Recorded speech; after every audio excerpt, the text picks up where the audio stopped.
Allô Zara! Salut Vera, j'avais hâte de te rencontrer. Moi aussi, c'est devenu une habitude du vendredi Oui, après les heures de travail, pour les personnes qui nous écoutent. oui. Mais super contente de te voir aussi. Comment ça va?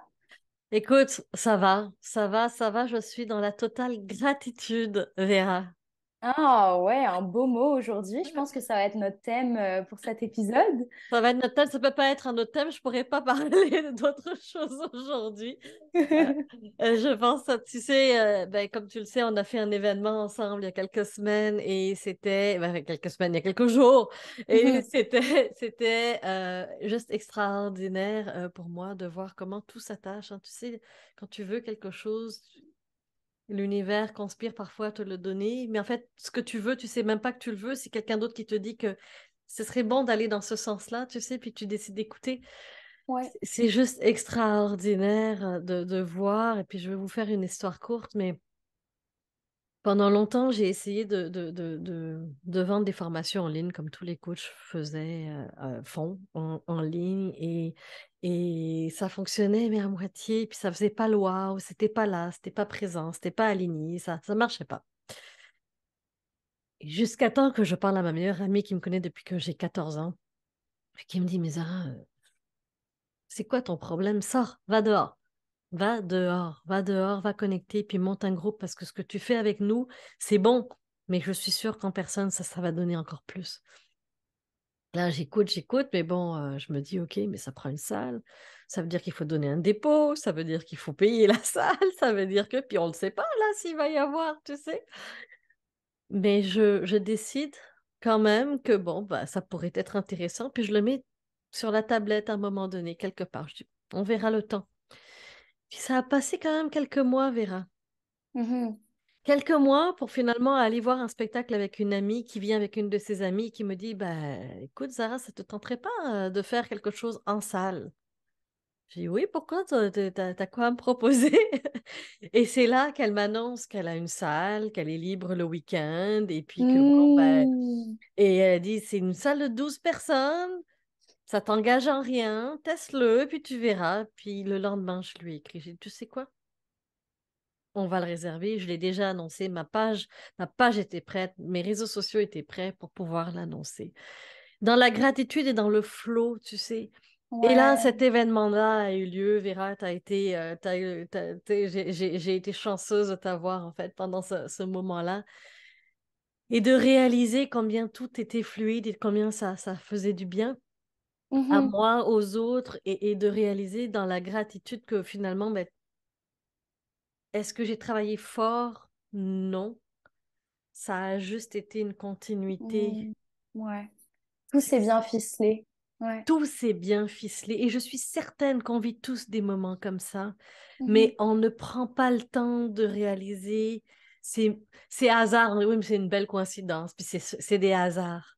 Mhm. Peu importe que vous voyez ça comme un hasard ou que ce soit une coïncidence pour vous, ça reste que ça s'est attaché quand même de manière lumineuse. Ouais, absolument. Ouais. Puis quand tu repenses à... J'y croyais pas au début, puis tu sais, au fil du temps, j'ai commencé à avoir plus cette vision un peu, je sais pas comment l'appeler, peut-être spirituelle, je sais pas. Mhm. Mais, et à commencer avec le recul à me dire, il s'est passé ça, sur le moment, ça avait l'air tellement négatif, je l'ai tellement mal pris, etc. Puis après, avec le recul, je me rends compte que ça s'est ficelé tellement bien avec quelque chose d'autre qui m'a permis d'avoir quelque chose de tellement plus positif. Puis, mais c'est difficile d'avoir cette approche dans tout ce qui t'arrive.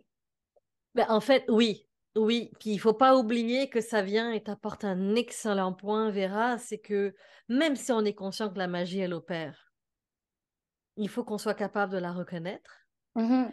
de un. De deux, comme tu dis, les cadeaux mal emballés de la vie, on les comprend pas forcément, puis ça vient nous chercher émotionnellement. Fait que quand ça vient nous Ouais. chercher, ben, on ne sait pas trop comment réagir non plus. Donc, et ça vient avec quand l'émotion est touchée, ben, on commence à faire moins attention à je mange bien, je dors bien, je bois mon eau aussi, je bouge un peu, je fais mon sport. Mais automatiquement, si le sommeil est touché, ben, l'émotion va être encore plus forte. Ah Parce que oui. je vais ressentir et vivre les choses encore plus comme un échec plutôt que de le voir comme possiblement un jour je verrai le côté positif. Puis on le voit Mhm. toujours, le côté positif. Ça prend un Ouais, certain laps de temps, exact. Le recul nécessaire. le recul nécessaire pour l'apprendre, la leçon, pour pouvoir avancer. Par Mhm. contre, si on n'est pas reposé, ça nous rentre dedans encore plus. Et là, la gratitude est plus difficile à voir que, oh oui, un jour je serai dans la gratitude de l'histoire, là, mais pour le moment, là, je suis en colère, je suis énervée, je suis triste, je me sens impuissante, peu importe l'émotion vécue, c'est ça Mhm. qui est là, là. Mhm. Mais mettons, tu sais, à part le sommeil, et là-dessus, je te rejoins parce que je sais que... Alors moi, j'ai besoin de mes 8 heures de sommeil. Quand je les ai pas, je deviens le bébé grincheux, tu sais. Donc, je te comprends. Mais à part ça, mettons, comment est-ce que... quels sont des conseils pour pouvoir cultiver cette gratitude au quotidien, puis avoir ce réflexe vraiment de presque le voir d'une façon spirituelle, tout ce Mhm, qui nous mhm. arrive.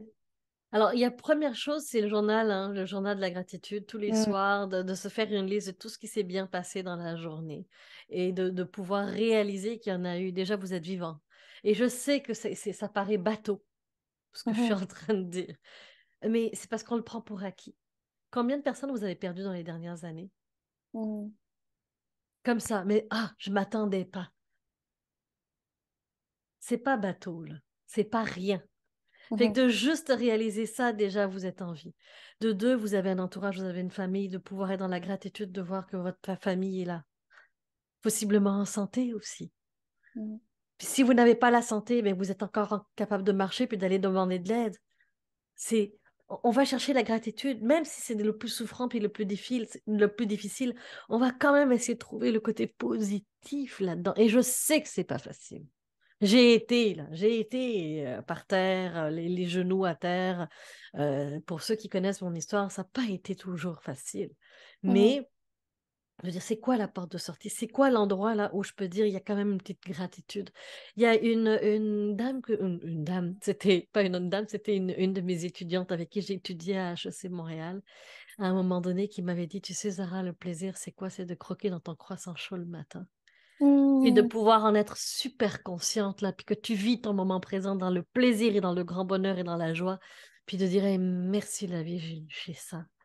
Mhm. C'est, je me réveille très tôt le matin, je vais au gym, puis quand j'arrive et que je remonte pour pouvoir voir mon lever du soleil, puis que je vois un ciel, mais d'un ton rosé, jaune et violacé en même temps, puis de pouvoir être en pas, tu sais, je regarde ça, puis en pamoison devant Ouais. ce beau lever du soleil ou ce beau coucher de soleil. C'est ces moments qu'on chérit de dire, hey, je vais voir Vera aujourd'hui, puis de dire, hey, ça va être le fun. Oui, on est fatigué, oui, on a la semaine dans le corps, on va pas se le cacher, mais on sait pourquoi on le fait, et en même temps, c'est ce moment qu'on partage Mhm. parce que ça nous fait du bien et se dire, hey, merci, on ça dans chacune, l'un et l'autre dans nos vies. Et c'est ça qui fait que ça fait toute la différence et de dire, ça va pas être toujours waouh. Mais c'est Mhm. quoi le waouh aujourd'hui pour vous? Puis de dire, OK, je vais mettre mon attention et choisir. Choisir. C'est une décision que l'on prend, de Ouais. mettre notre attention là-dessus. C'est des petites choses. Et la gratitude, c'est la mémoire du cœur. Mhm. La gratitude, c'est d'aller ancrer ces moments-là de bonheur. Et c'est l'addition de ces moments-là de bonheur qui font que finalement on est dans le plein bonheur. On ne peut pas être dans le plein bonheur en tout temps. Mhm. Il va y avoir des moments difficiles parce que même les personnes qui sont le plus enthousiastes et positifs et puis qui sont là-dedans, ils ont leurs moments de down. Mais ils vont trouver le moyen d'être positifs malgré tout. Ça ne veut pas dire qu'ils n'ont pas un down. Mhm. C'est un état d'esprit d'être heureux. C'est un état d'esprit. Ça ne veut pas dire, tu sais, quand on écoute des personnes comme Eckhart Tolle, des personnes comme Deepak Chopra qui vont nous amener dans ce moment présent-là, ils sont pas en train de nous dire que va être beau et puis qu'on va être toujours être dans le grand bonheur. C'est de pouvoir accepter que quand ça descend, puis d'accepter quand ça monte, c'est le fun. Puis de ne pas vouloir attraper ni l'un ni l'autre pour pouvoir dire, hey, je veux le revivre. C'est d'arriver à être dans une équanimité et de dire, bah, écoute, le bonheur, c'est d'être dans le moment présent, puis de pouvoir surfer sur la vague, qu'elle soit down, qu'elle soit haute. Mhm. Ouais. C'est ça. Ça me parle beaucoup. Puis, tu sais, moi, je dirais, c'est revenir aussi peut-être à son enfant intérieur. de s'émerveiller des petites choses, les levées du soleil, les couchers du soleil, aller faire du vélo avec ton meilleur ami, tu sais, comme Ce sont ça. des petites choses et les oiseaux, enfin, le chant des oiseaux, Mm, des fleurs, là, on s'en va tranquillement vers l'épanouissement du printemps, l'été, on s'en va en plein là-dedans, de sentir, là, les odeurs commencent à sentir à l'extérieur, on commence à avoir des odeurs, on commence à voir les couleurs arriver, les fleurs arriver, la nature nous offre un paysage à couper le souffle et elle le fait tous les jours. mhm, ouais. Mais nous, on passe, puis là, on s'en va, puis on fait pas attention, puis on travaille, puis on... C'est ça, la gratitude de dire, ben, tu sais quoi, je peux être capable de regarder quelque chose, puis de dire, hey, je trouve ça beau.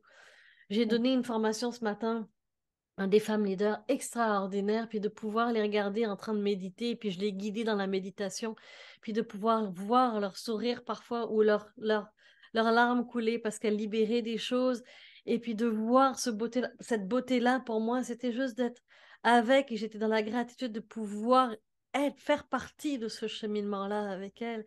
Mhm. Écoute, c'est ces petits moments-là sur lesquels on va dire à la fin de notre vie, hey, on a été utile, puis on a eu un impact. Ouais, ouais, ça me parle beaucoup. Puis c'est très facile de l'oublier. Même pour moi qui est une personne qui essaie d'y faire attention.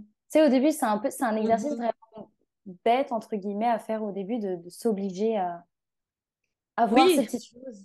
Ouais. mais c'est fake it until you make it. Tu Ouais. sais, c'est pas mal ça, là. Tu sais, puis ça bâtit la confiance en soi sur le long terme parce que tu réalises que finalement, tu es riche. Mhm. Mon fils, il y a quelques semaines, il est venu me voir, il m'a dit, Maman, regarde, on est riche. Puis là, j'essaie de comprendre ce qu'il me dit, regarde dehors. Oh. Un coucher du soleil, ma fille, là. Oh. Vera a coupé le souffle. Mm. Puis, écoute, je dis ça à chaque fois parce qu'en fait, ça fait 3 4 ans que j'habite dans cet immeuble à 9e étage où je vois le nord, là, les Laurentides, mais de loin. Là, je vois juste des montagnes de loin. Je suis à Montréal, mais c'est beau, c'est beau. Mhm. Puis là, il me dit, Maman, tu sais, on est riche. Je dis, oui, je sais, mais tu parles de quoi? Puis là, il me dit, regarde dehors. Je dis, putain, totalement raison. On a tout. Ouais.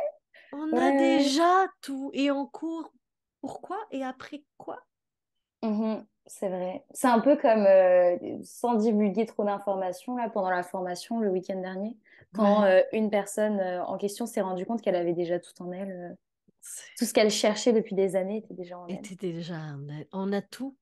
Ouais. On a tout. Puis en fait, le podcast, Lumina, les vidéos, les formations, c'est juste pour vous rappeler que vous avez tout en vous. Enfin, nous sommes juste les...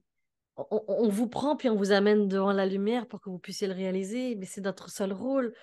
Le vrai rôle, c'est vous qui le jouez. Et ça, Mhm. c'est extraordinaire. C'est extraordinaire. Oh. Ben merci Zara. Je voulais nous laisser sur une belle phrase, puis je pense qu'on a notre phrase là. Merci beaucoup Zara. Avec plaisir, Vera. À la prochaine. À la prochaine. Vous avez aimé ce que vous venez d'entendre? Je suis certaine que ce qui suit va vous intéresser. Le 14 et 15 octobre prochain, je vous propose de créer ensemble une rampe d'énergie Lumina pour pouvoir incarner et libérer votre potentiel au travail et dans sa vie. Qu'est-ce que l'on va faire ce 14 et 15 octobre prochain en présentiel, hein, en personne? On est au métro Mont-Royal dans une belle salle lumineuse de Qigong. On va aller dans la journée 1 aller nous positionner notre je suis. Qu'est-ce que ça veut dire? Lorsque l'on est positionné à l'intérieur de nous, lorsque l'on sait qui on est, lorsque notre je suis est posé, on arrive à booster notre confiance. On arrive à avoir une belle image de nous, à avoir de la confiance et à avoir de l'amour de soi. Donc, on va travailler là-dessus toute la journée. La deuxième journée, ce que l'on va faire ensemble, c'est la gestion des émotions. Une fois qu'on a pris le temps de positionner qui l'on est, une fois que l'on est clair à l'intérieur de nous, de notre confiance, de notre valeur, on est capable de rentrer en relation avec les autres. Quand on est capable de rentrer en relation avec les autres, qu'est-ce qui se passe? Parfois, ça coince, ça grince. Bien entendu, nous sommes des humains, c'est totalement normal et on gère les émotions. Donc, on va aller ensemble reprendre notre pouvoir émotionnel et gérer notre stress Comme vous le voyez, on a plein de choses au programme et pas besoin de le faire seul. On est une équipe, on est ensemble, on avance ensemble et on va grandir ensemble. Alors, j'ai bien hâte de vous rencontrer. Les inscriptions ont déjà commencé. Alors, je vous dis à tout bientôt.